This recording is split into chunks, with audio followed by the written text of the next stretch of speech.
Buon pomeriggio, cuccioli miei. Angelica continua con la sua cucina afrodisiaca. Angelica è una vecchietta, non è che è una giovanissima, però metto a disposizione la mia grande esperienza nelle vostre mani. Quindi vi racconterò come si può riconoscere un vero uomo attraverso una tazzina di caffè.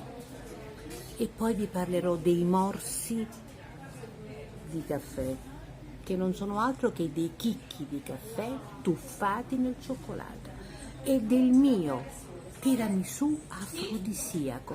Io lo chiamo il tiramisù carnale, sensuale, da mangiare a morsi e da mangiare a due, presentato in una coppa bellissima, perché anche l'occhio vuole la sua parte.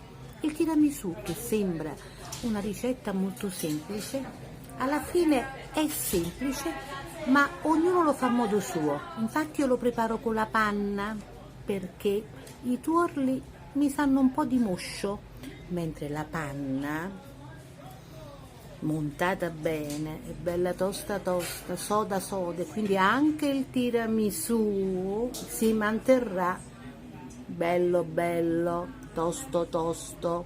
Avete capito? E come si fanno questi morsi dell'amore?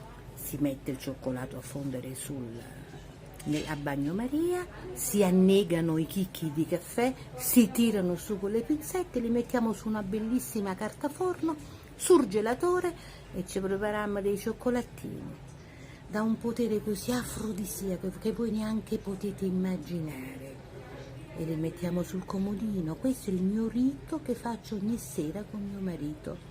Ci faccio trovare 3 chicchi di caffè, anche perché si dice che 3 sorsi di caffè fanno dell'uomo un uomo molto virile. Ma quante cose vi dice questa Angelica, catenaccia fresca. Ma no, sono storie di vita, perché la vita è fatta anche di queste cose e non bisogna mai nascondersi, ma dire sempre la verità.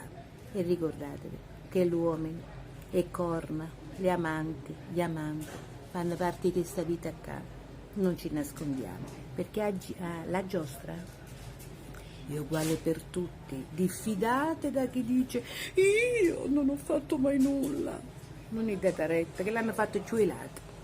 Un bacione, vi voglio bene e vi aspetto a detto fatto tra pochissimo Rai 2 con quella stupenda donna che è Bianca Guaccia. Quanto è bella, è una miniatura. Bacioni, a tra poco.